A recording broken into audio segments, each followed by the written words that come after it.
ಮತ್ತೆ ಇವರು ಈಗ ಕೋರ್ಟ್ ಅಲ್ಲಿ ಇದೆ ಅಂತ ಕೇಸ್ ಇವ್ರು ಹೆಂಗೆ ಹೇಳ್ತೇನೆ ನಾನು, ಹೇಳ್ತೇನೆ ಅದನ್ನು. ಹಾಗೆ ಕಂಪ್ಲೇಂಟ್ ಕೊಟ್ಟರು, ಬೆಳ್ತಂಗಡಿ ಪೊಲೀಸ್ ಸ್ಟೇಷನಲ್ಲಿ FIR ಆಯಿತು. SP ಬಂದರು, ASP ಬಂದರು. ಇದೇ ಅನುಚೇತ್, ಈಗ SIT ಟೀಮಲ್ಲಿ ಅನುಚೇತ್ ಇದ್ದಾರಲ್ಲ, ಅದೇ ಅನುಚೇತ್ ASP, ಇದೇ ಗೋಯಲ್ SP ಅಭಿಷೇಕ್ ಗೋಯಲ್. ಸ್ಪಾಟ್ ಬಂದರು. ಸ್ಪಾಟ್ ಬಂದಾಗ ಡಾಗ್ ಸ್ಕ್ವಾಡ್ ಬಂತು, ಫಿಂಗರ್ ಪ್ರಿಂಟ್ಸ್ಗಳು ಅವ್ರು ಬಂದರು. ನೀವೆಲ್ಲ ಅವಾಗ ವರದಿಗಾರಿಕೆ ಮಾಡ್ತಾ ಇದ್ದೀವಿ. ಫಿಂಗರ್ ಪ್ರಿಂಟ್ಸ್ನವ್ರು ಬಂದರು, ಆಯ್ತಲ್ಲ. ಈ ಡಾಗ್ ಸ್ಕ್ವಾಡ್ ಇದು ನಾಯಿ ಏನು ಮತ್ತು ಇಲ್ಲಿ ಸ್ಪೆಲ್ ಡಿಟೆಕ್ಟ್ ಮಾಡಿಕೊಂಡು ಒಳಗಿನ ದಾರಿಯಿಂದ ಓಡಿತು. ಓದದ್ದೆಲ್ಲಿಗೆ? KSRTC ಬಸ್ ಸ್ಟ್ಯಾಂಡ್ ಕಡೆಗೆ. ಅದ ನಂತರ ಅಲ್ಲಿ ನಿಂತ್ಕೊಂಡಿತ್ತು. ಕೆಳಗೆ ಬಸ್ ಸ್ಟ್ಯಾಂಡಿಗೆ ಹೋಗಲಿಲ್ಲ, ಬಸ್ ಸ್ಟ್ಯಾಂಡ್ ಕಡೆಗೆ ನಿಂತ್ಕೊಂಡಿತ್ತು.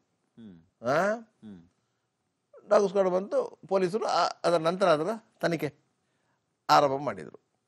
ಮೇಲ್ನೋಟಕ್ಕೆ ಗೊತ್ತಿತ್ತು ಇದು ಯಾವುದೋ ಒಂದು ಸ್ವತ್ತುಗಳನ್ನು ಕದಿಲಿಕೆ ಮಾಡುವಂತ ಇದು ಅಂತ ಗೊತ್ತಿತ್ತು. ಪ್ರೈಮಾಫಸಿಯಲ್ಲಿ ಗೊತ್ತಾಗುತ್ತೆ ಪೊಲೀಸರಿಗೆ, ಗೊತ್ತಾಗೋದಿಲ್ಲ ಅಂತ ಹೇಳಿ ಕಲ್ಲನ್ನು ಎತ್ತಿ ಹಾಕಿ ದರೋಡೆ ಮತ್ತೆ ಆ ಟೈಪ್ನಲ್ಲಿ ದರೋಡೆ ಎಲ್ಲೆಲ್ಲಿ ಆಗಿದೆ ಎನ್ನುವ ಬಗ್ಗೆ ಮಾಹಿತಿಗಳನ್ನೆಲ್ಲ ಸಂಗ್ರಹಿಸಿ ತನಿಖೆ ಮಾಡ್ತಾ ಇದ್ರು.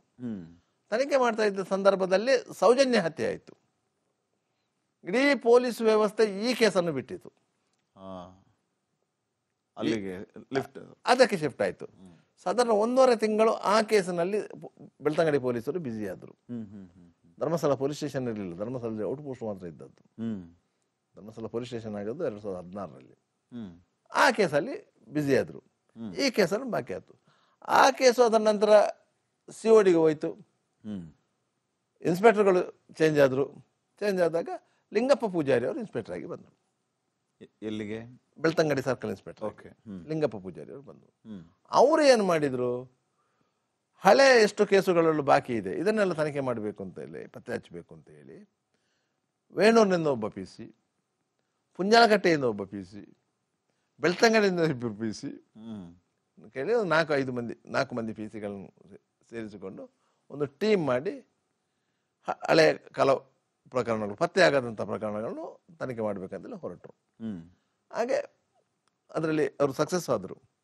2-3-4 ಪ್ರಕರಣಗಳು, ಕಳವು ಪ್ರಕರಣಗಳೆಲ್ಲ ಬೆಳಕಿಗೆ ಬಂತು. ಚಿಕ್ಕಮಗಳೂರಲ್ಲಿ ಸಿಕ್ಕಿಬಿದ್ದ ಕಳ್ಳರನ್ನು ಹೋಗಿ ಕರ್ಕೊಂಡು ಬಂದು ಇಲ್ಲಿ ಕೆಲವು ಪ್ರಕರಣಗಳನ್ನು ಮಾಡಿದರು. ಅದ ನಂತರ ಈ ಆನೆ ಮಹೋತ್ಸವ ಕೇಸನ್ನು ಇನ್ವೆಸ್ಟಿಗೇಷನ್ ಸ್ಟಾರ್ಟ್ ಮಾಡಿದರು. ಆನೆ ಮಹೋತ್ಸವ ಕೇಸನ್ನು ಇನ್ವೆಸ್ಟಿಗೇಷನ್ ಆ ಟೈಪಿನ ಇನ್ವೆಸ್ಟಿಗೇಷನ್. ಈ ಜಾಗದ ವಿಚಾರ ಯಾವುದಿಲ್ಲ, ಸ್ಪಷ್ಟ ಹೇಳ್ತಾ ಇದ್ದಾನೆ. ಅದನ್ನು ತನಿಖೆ ಮಾಡ್ಕೊಂಡು ಹೋದಾಗ ಲಾಸ್ಟಿಗೆ ಇವರಿಗೆ ಗೊತ್ತಾಯಿತು ಇದೇ ರೀತಿಯ ಒಂದು ಕೊಲೆ ಪ್ರಕರಣ ಮೈಸೂರಿನ ಇಳವಾಲ ಪೊಲೀಸ್ ಸ್ಟೇಷನ್ ವ್ಯಾಪ್ತಿಯಲ್ಲಿ ನಡೆದಿದೆ ಅಂತೇಳಿ. ಹಾಗೆ ಇಲ್ಲಿನ ಪೊಲೀಸರು ಇಳವಾಲಕ್ಕೆ ಹೋಗಿ ಅಲ್ಲಿ ಪೊಲೀಸರು ವಿಚಾರಿಸ ಮಾಡುವಾಗ ಹೌದು ನಮ್ಮಲ್ಲಿ ಇದಾಗಿದೆ, ಅದರಲ್ಲಿ 3 ಮಂದಿ ಕೇಸುಗಳು ಸಿಕ್ಕಿದ್ದಾರೆ ನಮಗೆ, ನಾವು ಚಾರ್ಜ್ ಶೀಟು ಮಾಡಿದ್ದೇವೆ, ನ್ಯಾಯಾಲಯದಲ್ಲಿ ಟ್ರಯಲೂ ಆಗಿದೆ, ಅವರಿಗೆ ಜೀವಾವಧಿ ಶಿಕ್ಷೆಯೂ ಆಗಿದೆ, ಪುಣ್ಯಾತ್ಮರು ಮೈಸೂರಿನ ಸೆಂಟ್ರಲ್ ಜೈಲಲ್ಲಿ ಇದ್ದಾರೆ.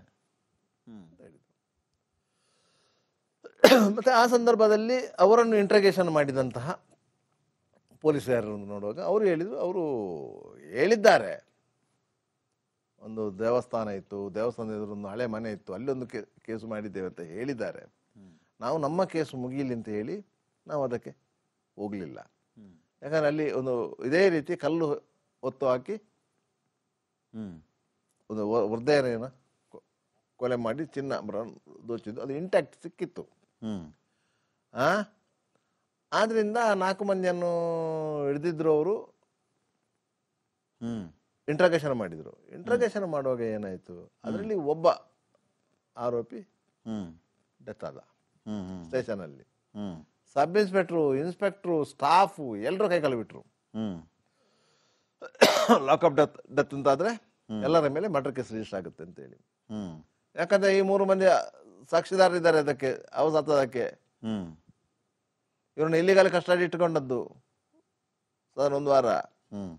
ಇನ್ನು ಬೇರೆ ಕೇಸಿನ ಇನ್ವೆಸ್ಟಿಗೇಷನ್ ಮಾಡುವುದು ಬೇಡ ಅಂತ ಹೇಳಿ ಆ ಹೆಣವನ್ನು ಬೇರೆ ಕಡೆಯಲ್ಲಿ ಡಿಸ್ಪೋಸಲ್ ಮಾಡಿ ಈ 3 ಕೊಂಡೋಗಿ ಆ ಕೇಸಿಗೆ ಸಂಬಂಧಪಟ್ಟು ಕೋರ್ಟಿಗೆ ಪ್ರೊಡ್ಯೂಸ್ ಮಾಡಿದ್ರು.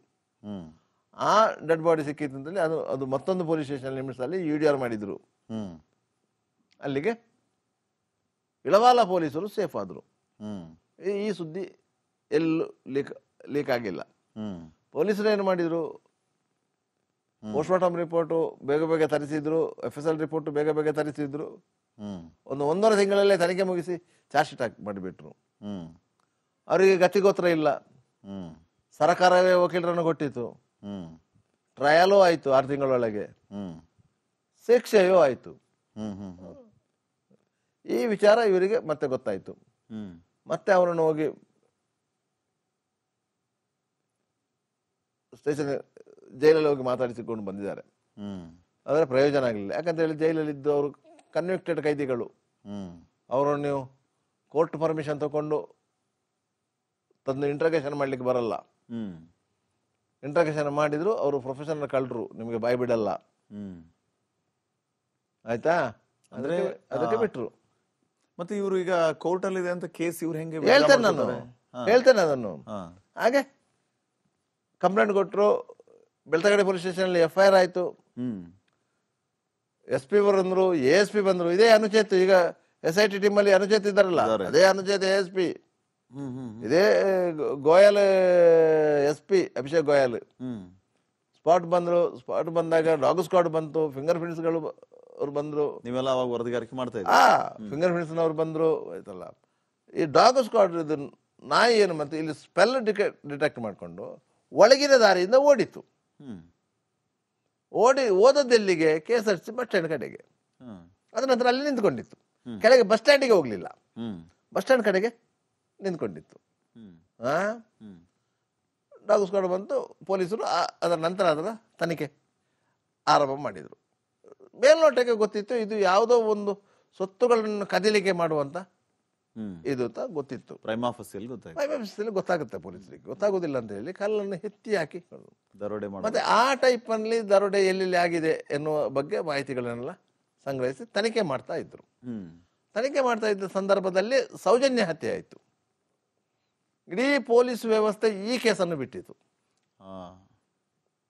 ಅಲ್ಲಿಗೆ ಅದಕ್ಕೆ ಶಿಫ್ಟ್ ಆಯಿತು. ಸಾಧಾರಣ 1.5 ತಿಂಗಳು ಆ ಕೇಸಿನಲ್ಲಿ ಬೆಳ್ತಂಗಡಿ ಪೊಲೀಸರು ಬ್ಯುಸಿ ಆದರು. ಧರ್ಮಸ್ಥಳ ಪೊಲೀಸ್ ಸ್ಟೇಷನ್ ಇರಲಿಲ್ಲ, ಧರ್ಮಸ್ಥಳದಲ್ಲಿ ಔಟ್ ಪೋಸ್ಟ್ ಮಾತ್ರ ಇದ್ದದ್ದು.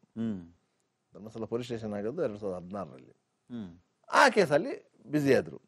ಈ ಕೇಸನ್ನು ಬಾಕಿ ಆಯಿತು. ಆ ಕೇಸು ಅದರ ನಂತರ CODಗೆ ಹೋಯಿತು.